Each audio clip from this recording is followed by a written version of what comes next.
Hey guys, welcome back to Tethan Props. Thanks for watching. Sorry it's been so long since I did my last build video. I reckon it's been about a year or so. But what better time to come back now and do another one and show you guys how I made Rey's lightsaber from the new Star Wars movie, The Rise of Skywalker. After each new Star Wars movie, I decided I'd make one of the new lightsabers that come up in the movie. So on the first one, The Force Awakens, I made Kylo Ren's lightsaber, and I've done a build video on this one. In The Last Jedi, I decided to make Ben Solo's lightsaber. So this is the one that appears in one of the flashbacks for about 0.5 seconds, but I really like the look of it then. And you can see Kylo Ren actually dismantled his Ben Solo lightsaber, added in those extra parts, cut it all open, and turned it into Kylo Ren's lightsaber. So I thought it was really cool to have the before and the after lightsaber of Kylo Ren's transformation. So when the third movie came up, I was watching the whole thing, trying to decide which lightsaber to make, and I'm pretty sure there was no new lightsabers up until the very last, spoilers, up until the very last 2 minutes of the movie. And this is when Rey's back on Tatooine and she's just about to bury Luke's and Leia's lightsaber, another spoiler, bury Luke and Leia's lightsabers in the sand. She pulls out her own.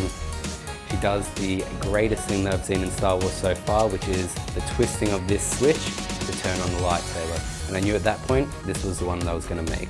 So let's get into how I actually made this one. This one you can see is very clean, super symmetrical, and that can only mean one thing, 3D printing.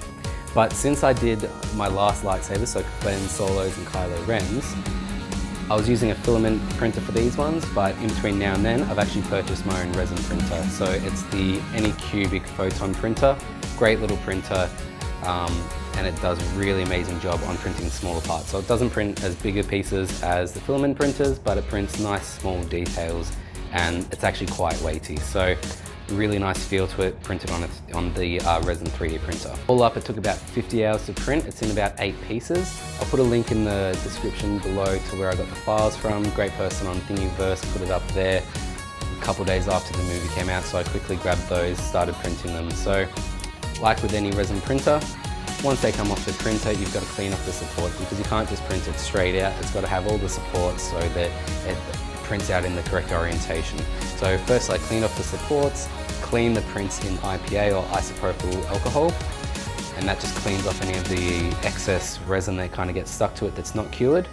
And then thirdly, you put the cleaned up pieces into a UV light just to cure them a little bit more. So you can either leave them outside in the sun or just shine them under a UV light like I did. Once you have all the parts printed, you've cleaned them up and you've cured them fully, it's time to start painting them. So what I did first was I laid them all out on a board and I primed them all first before I assembled it. I just did this with a flat grey primer.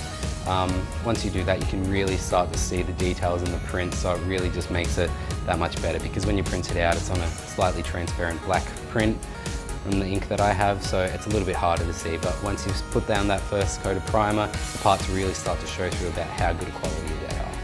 So once I did the first set of primer, I quickly double checked that I didn't leave any extra supports on there. There wasn't any imperfections in the printing, which there wasn't luckily, so I didn't have any cleanup of the actual parts.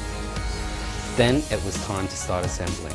So to do this, I have a core of PVC in there, which fits perfectly snug around all the parts because the parts were hollowed out in the 3D file, which was really handy. So a lot of people are asking me how I actually got this switch part to work. So when the switch section was printed on the 3D printer, it was just a perfect cylinder in the middle. So what I had to do was cut out a little groove in there. I did it about 1/4 of the circumference of the inside, so that means that it'll turn about 1/4 of the way around. In the corresponding height of the PVC pipe core, I put a small screw in there. So when I layered it all together in the rough test fit, I could slot the switch on top and it would be able to turn perfectly and be stopped by that little screw in the little cavity that created in the switch part. So pretty straightforward, but it creates a nice effect.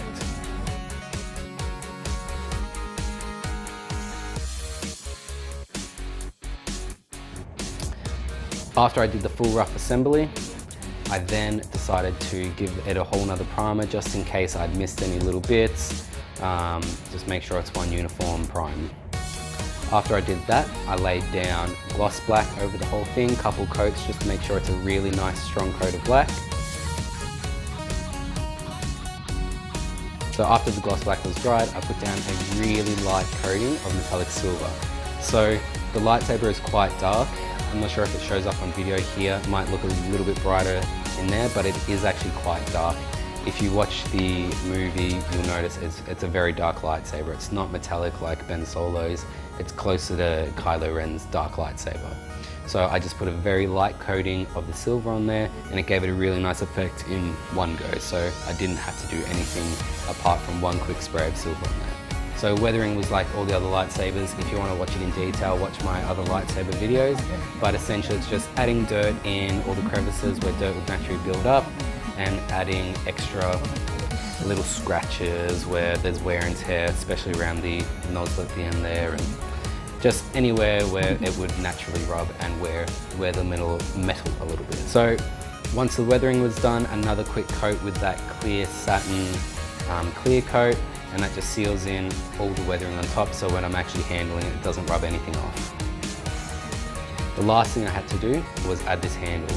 So I was contemplating leaving the lightsaber as it was without the handle, but got to be true to the movie, it's got to have the handle. I don't know if I liked it that much when I first put it on, but actually it's growing on me now. It makes it look more like an authentic used lightsaber. Once I laid down the first layer of the handle, I got some thicker woven fabric, the same color, and made a smaller handle in the middle, because if you look at the reference photos, there's 2 layers to the fabric part on the handle. I couldn't find exactly the right color from the reference images that I've seen so far, but again, they're not that clear, so I kind of just took some creative license with that color.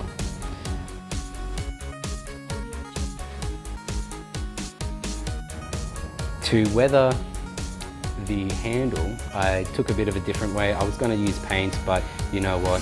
It's pretty easy to dirty fabric. So what I did was just use some water, got some dirt from outside and rubbed it on, and it actually works quite nicely. It gives it a nice natural weather rather than having big splotches of paint, because if you try to paint the fabric, it'll most likely rub off over time and it won't give a uniform used look. So I think the way that I did it turned out quite well.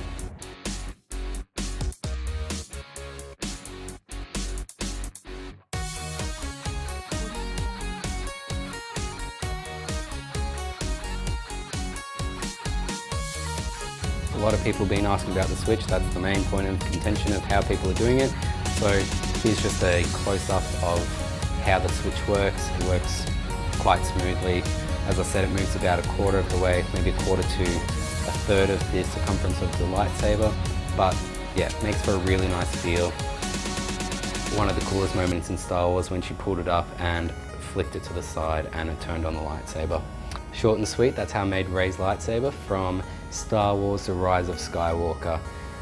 The movie overall, didn't mind it too much. It was much better than Last Jedi, so I was happy that they kind of brought it back at the end.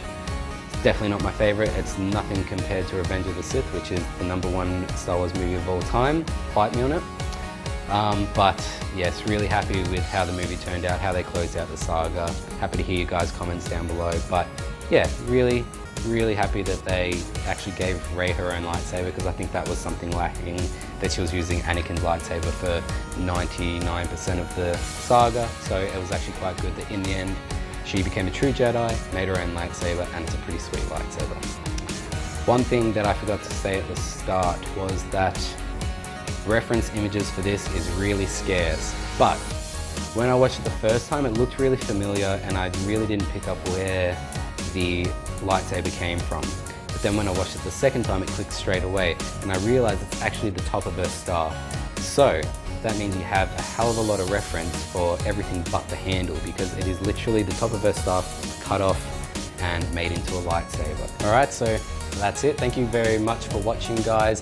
I hope this was informative, help you with other props, and help you build your own Rey's lightsaber. Feel free to subscribe, follow, Facebook, Instagram, YouTube. All the links are down below. So if you like what you see, I make plenty of other stuff. So yeah, check me out. I'm Tethan Props on pretty much every platform, so you'll be able to find me quite easily. So hope you enjoyed. See you later.